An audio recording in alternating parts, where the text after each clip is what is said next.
Hello there guys, what is going on? Son of Chelsea back here again for another video. It's the international break, but as I usually do during these breaks to sort of stop the boredom and I want to talk about more Chelsea and sort of I get guests on to discuss Chelsea and football. So I've got another guest on today. Now this guest has over 1 million followers on social media in respect to football, travelling. He used to be a herder of buffalo, but now he's just known as Mr. George Benson. George, welcome to the channel. Thanks for coming on, mate. Thank you very much for asking me, mate. We need to do something on mine at some stage as well, for sure. Defo, man. And how are you feeling about Chelsea at the moment? Because it's all right, isn't it? It's not that bad, is it? Do you know what? The thing is, I'll change the question a little bit. I'll change the answer. I never used to be excited to watch England, right? Now, I actually enjoy watching England, so that's cool. But then the balance inside of that is I don't think I've ever enjoyed watching Chelsea as much as I do now. So the fact that it's an international break, I'm just like, oh, great. Like, just ruin the party for us. Why don't you? It's fun, man. I'm not going to lie. Like this whole team, this whole aura around the club right now, like people are jealous of Chelsea, which makes a flipping change. You know what I mean? It's nice. Well, they were jealous of us in sort of they wouldn't admit they were jealous of us, but they were jealous of us in sort of a different way, weren't they? They were jealous because of the sort of the finances we had or the trophies we won. It's weird. I feel the same too because we're similar age. So I think that I've always loved Chelsea. I don't really get the concept of there was a chant on Saturday. We've got our Chelsea back at one point during the game. I don't know if you've heard it. And me and my brother just looked at each other and were sort of like raised eyebrows because it's like I've been very blessed as a Chelsea fan to see the amazing success we've had, but there just seems to be something so pure about Chelsea at the moment. Like there just seems to be I'm so in love with the club at the moment, and there just seems to be a lack of pressure, and it's just so enjoyable walking up to the bridge at the moment.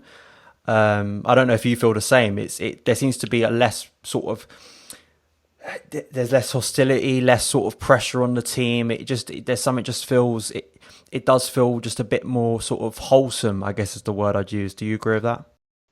Yeah, I think it's across the board, like be it fans who have probably over recent years had like a bit of an agenda. Let's just call it that for argument's sake. Like some people loved Conte, some people disliked Conte. Some people loved Sarri, some people hated Sarri.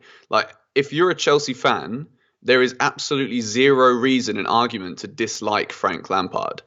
So people have got no choice now but to just buy in to this project because it's like, well, it's our greatest ever player.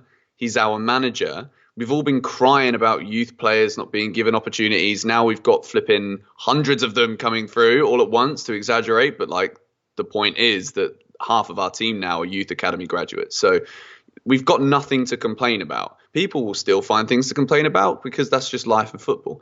But at the moment, not only have we got all of these exciting little things coming in, but we're actually doing very well, which is even better. Yeah, definitely. And I guess in regards to you and sort of supporting Chelsea, and it's quite a big question, but I wanted to ask it: why Chelsea?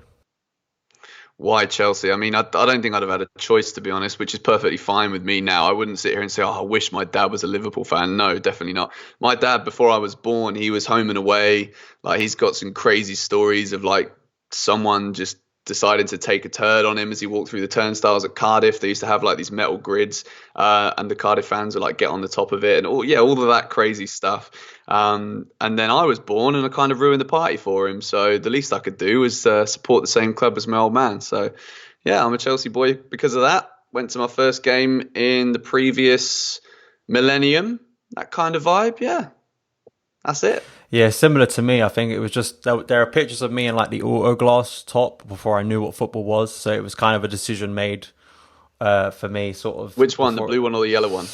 No, it was a white auto glass top, if I remember. It was like an oversized white auto glass top, and it's one of those things that just passed down. I think I'm fourth generation at this point, so it's sort of just something that's just like a family ritual, and it's quite a male-dominated family, the Charles family, so it's natural sort of progression in terms of football there. But I think it's nice and so pure when you get it through sort of the family and sort of the connection there. It feels something that just is quite a religion.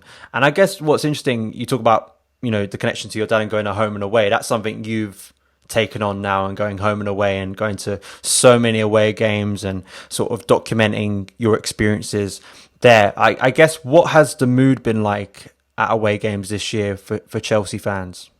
Well, it's always something different because to go to Stamford Bridge is kind of a routine thing. Very like you meet a lot of people at the bridge who come over from all over the world now. Like we're an international club now, and people come for like the one game at home where it's like they think they're going to be guaranteed a ticket. Like for example, Palace at home at the weekend. I met this guy from San Diego, and he's never been to a Chelsea game before. He's there with his girlfriend. You can just see the excitement with his face. But with the away games, it's obviously you don't get the same people who are happy to just like routinely rock up to Stamford Bridge every Saturday afternoon. It's a different kind of crowd.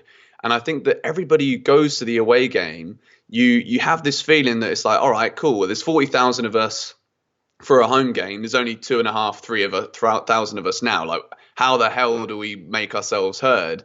And everybody who goes is there to lose their voice. They're there to just go absolutely mental, whether that is, sinking 10 pints in the pub beforehand or doing what I do and getting a bovril sometimes if I'm driving the car. Do you know what I mean? Like, it doesn't matter if I'm there having a drink or if I'm just there, just driving my car home from Burnley at 3 o'clock in the morning, like I did a couple of weeks ago. It's always about making the most noise and making sure that whether we win, lose or draw, those players know that they've turned up and given it all, and we've done exactly the same thing. Yeah, I guess that's the thing about going away, is that there is, because of the standing of Chelsea as a club and the expectancy of Chelsea as a club at the level we are. And I thought it was something in relation to Lampard this year that could maybe help improve the home support. And I think in a lot of ways it has, of maybe lower expectations, because there is many times you turn up to the bridge, like on Saturday where Palace turn up, they put 2 banks of 4, and it's on, the onus is on Chelsea at an early sort of half asleep 12:30 kickoff to make something of the game. And I think that that's something that I love about away days, is it doesn't matter where the team is in the league or the form of the team. You always are guaranteed a loud support, and that you are up against it and you want to outsing the opposition, who you are always outnumbered by. So I think that's what makes it so cool. And I think what sort of, because of course you had your YouTube channel and you did FIFA and you did vlogging for a long time, and football vlogging and going to games has become quite a well-known thing now. A lot of people do it. What was your sort of inspiration for doing it for Chelsea? Well, I started doing it when we weren't doing very well, to be honest. Like, there was a few games during the Mourinho second stint where I decided to vlog the game. And like, you ask anybody who knows me, like I'm normally quite like a calm person. I've got like a silly side the same way everyone else does. But when it comes to football, like I've got like this inner aggression that comes out. So when it comes to like doing a vlog, I can't think about it. I can't like have my camera, or literally use my iPhone now, and I can't concentrate on it because I'm there to watch the football and I'm literally invested in the football. So with the vlogs, when I used to do it, there wasn't really any production value or anything behind it. It was just like, oh, this is me rocking up to the game with my little G7X. Like, this is what I see. Whereas now, having built like a bit of an international Chelsea audience, my whole purpose with the match vlogs is I only really make them if I go with someone who can help me out, basically. Like, I don't want to take all the credit for the match vlogs. Like, I think they're pretty good. I wouldn't put it out if I didn't think it was a decent video. But I have somebody who's there with me who kind of helps me film, who isn't necessarily as like mentally invested as me, who can kind of help me out with that kind of thing. But I think the thing for me is with match vlogs, they get a bit of stick from like some people who just aren't interested in it, which is perfectly cool. But it's not about those guys. No one really cares. Like, I respond. Like, I've seen there's another guy, Lewis, who does match vlogs as well. He responds, and kind of like we get seen as biting, which is what the reaction these people want.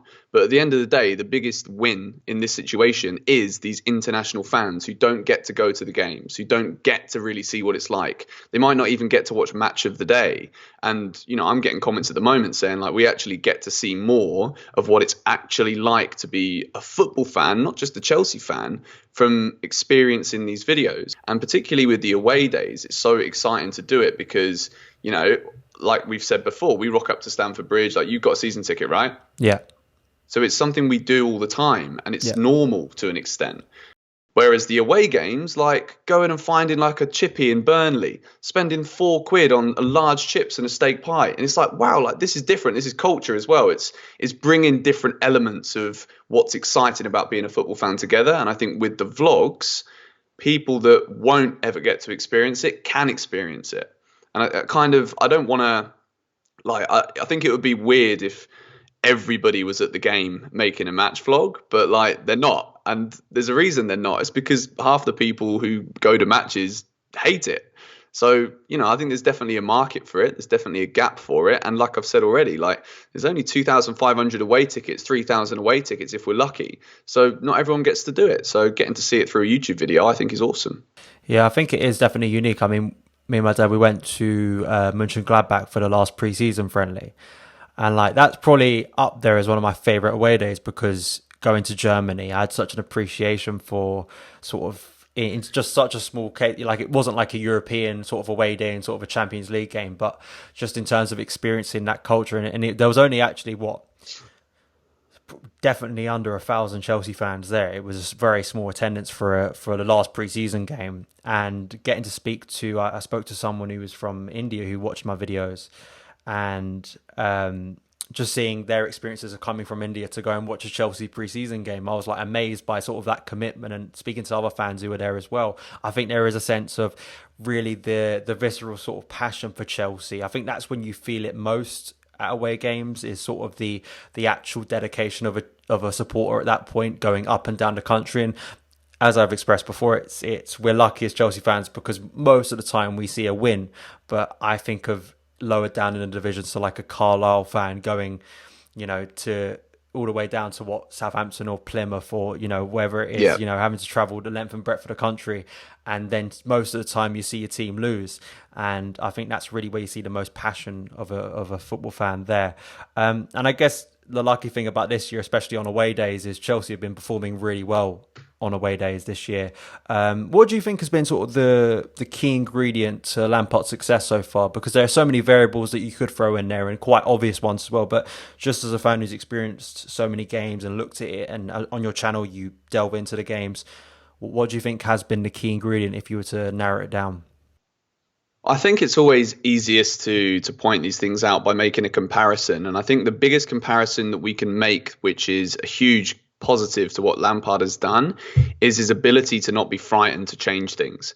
In the past, managers have come in and they probably kind of know the expectations of the club, they know the expectations of the fans, but they're not quite ready to come in and make like a questionable decision in the eyes of the media. For example, like look what Frank did at the weekend. Jorginho, who's very well known as one of the leaders in this Chelsea team, he's suspended. So who's the other natural leader? It's the captain. It's Azpilicueta. But what did Reece James do when he came on against Ajax? Completely changed the game and had a performance that warranted being given a starting place. So Frank wasn't scared to go out there and be like, you know what?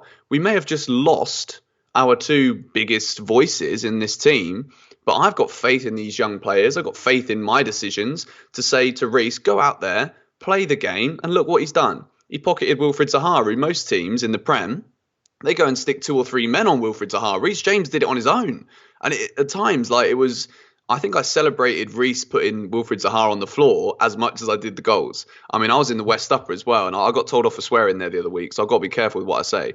But it was, I think it's that kind of pragmatism and fearlessness of Frank as a young manager. It could have gone one or two ways, right? It's like Frank's young, it's his second year as a manager. Like if Chelsea start losing games, it's Frank's naivety. But I don't think people are giving him enough credit for the decisions that he's making and the way he's completely changed the way that this Chelsea team looks. I think it's unbelievable.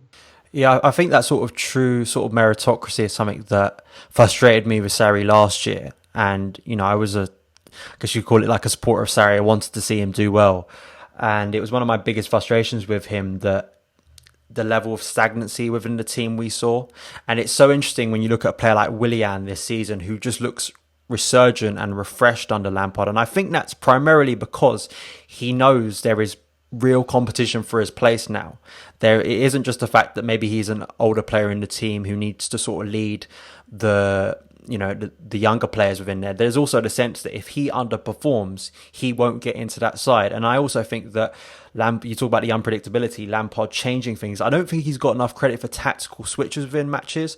I look back to Lille, where he started with a 3-4-3. It's 1-1. We need a win in that game. And he takes off Reece James, who's had a decent night. He brings on Callum Hudson-Odoi, switches to a 4-2-3-1, and we get the winner. He's done things within games, the tactical way he set up against Ajax, which, of course, the game you're at, which is probably the landmark victory of the season so far. It's things like this that I think, as a manager, he probably hasn't got the credit he deserved. When I think if other top managers made tactical switches and did what he done and got the results he did, I think they probably would have got more praise. And I guess sort of the longer term thing with this, where do you see Lampard's Chelsea moving forward? Not just this season, but maybe in a year or two, because we are hoping this is going to be a longer term project at Chelsea. Yeah. Well, I made just before I came on this call with you, I made a very bold statement in my video, and I said that I think Chelsea will win more Premier League titles than any other team in the league in the next 10 years. And I firmly believe that, because what we're seeing right now, and again, I bring it back to what you were mentioning before about Frank not getting the praise he probably deserves for those little tactical things.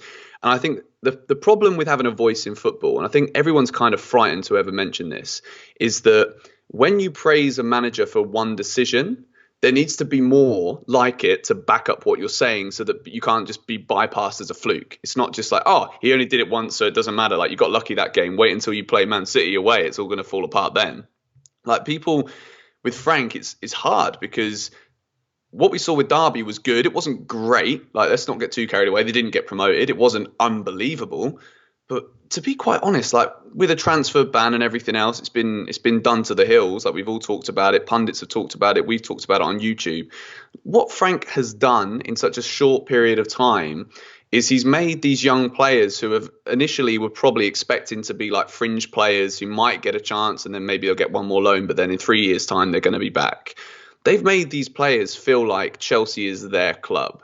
And when you look at all of the new contracts that have been signed, if you look at the contracts that will probably be signed over the next few months as well, like, we're tying down England internationals, we're tying down young players who, like, they're already performing in like a top 2 Premier League standard. Like, we're ahead of Manchester City, for goodness sake. And these players are still so young and inexperienced that, like, unless something freakish happens, they're only going to get better.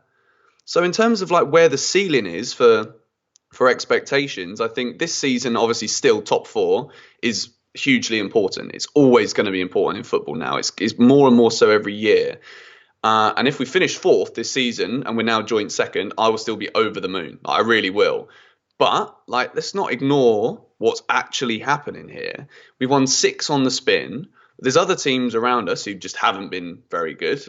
They just haven't. United, not very good. Yeah, they're beating us twice. But, I mean, their fans going to sit there and shout about that all season and finish 8th. Like, okay, that's cool with you. Then fine, go ahead. Spurs are 14th. Like, it's like, it's not a stupid thing to say that Chelsea are actually already challenging under Frank Lampard, because we are. Yeah, I think that's the most staggering thing. I mean, I wrote an article today for the Chelsea Echo about it's more of sort of a pessimistic article, because I'm talking about the winter sort of months that we've had in the previous 2 seasons, and how sort of hopefully Lampard being able to break this sort of winter curse I refer it to, because under Conte and Sarri we had really promising starts to the year. And then it sort of all fell apart in sort of January, sort of to February time of the year. And hopefully Lampard can sort of change that. But I do think that it's not only that for me tactically and the young players. I think it's also the amount of goals this team is scoring. Because that was another thing I remember before the first game of the season. And throughout pre-season, we were sort of going, where are the goals going to come from without Eden Hazard? And the fact that Lampard has been able to create a system where it's not just relying on one player. Yes, Tammy Abraham's our top scorer, but we've seen Christian Pulisic step up. We've seen Mason Mount score goals. We've seen Willian step up with goals, and a variety of places now where the players are stepping up and scoring. And I think that's another thing in terms of management, where you're like, that's an impressive thing for a coach to utilize and get right within a couple of months. And you do think these players with so long to go, you're like, this could really turn into something special. I didn't want to touch on this on my channel because I just thought it was not worth mentioning, and I thought it was sort of yesterday on Twitter, it was a sort of big hoo-ha over nothing. And I guess maybe you share similarly about this with Jody Morris, and sort of, which I thought was Yeah. a really funny video. I laughed, and then I moved on with my day.